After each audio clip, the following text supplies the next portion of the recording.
Un peu où on va? Au Diacour Lake, je peux pas t'en dire plus. Voilà, donc on va voir de quoi il s'agira. Yes.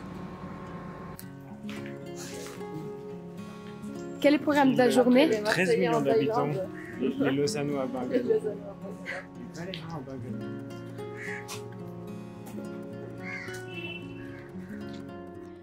Au quotidien, nous avons appris à connaître les différentes habitudes culturelles indiennes bien différentes de celles en Occident. Par exemple, on retrouve une grande proximité entre les individus qui ont l'habitude de vivre dans une densité de population au quotidien. Cette proximité extrême remet ainsi en cause la question et le respect de la sphère privée, mais également leur rapport physique à autrui. Il y avait très souvent un regard qui était porté sur nous. Voilà, on pouvait voir les gens nous observer. Ça pouvait être déroutant, parce que c'est quelque chose dont on n'a pas l'habitude. Et le contraste là, c'est vraiment faire sentir.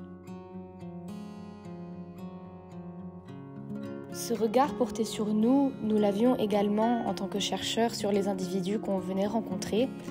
Donc c'était une observation à deux sens, avec un regard conjoint.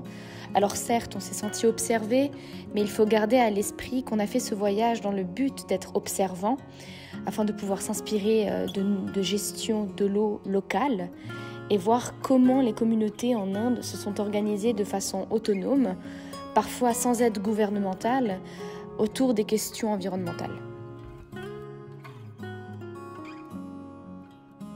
L'adaptation à un environnement et un univers inconnus était un défi. Après plusieurs rendez-vous Zoom et une organisation fastidieuse, un programme fut élaboré en amont. Ne connaissant pas le rythme de la vie indienne, nous avons dû faire preuve de flexibilité pour réapproprier le programme en fonction des horaires de circulation.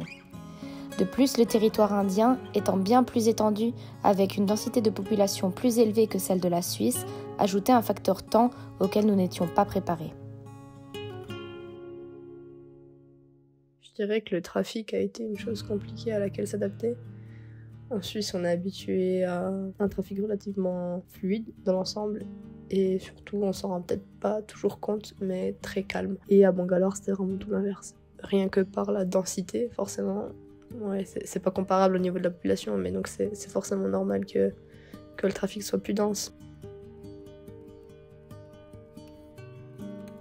Donc ça a été vraiment un apprentissage durant ces 2 semaines d'évoluer, d'apprendre à évoluer dans une densité qui est très différente de chez nous.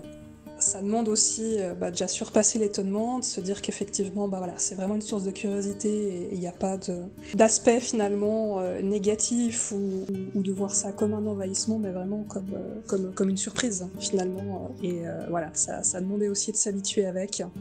Après, une chose qui était à l'inverse très agréable, c'est que l'ensemble des personnes rencontrées sur place étaient vraiment courtoises, polies, que ce soit durant nos entretiens ou même dans des échanges et des rapports plus informels dans notre quotidien. Et ça, c'était vraiment quelque chose de très agréable à vivre.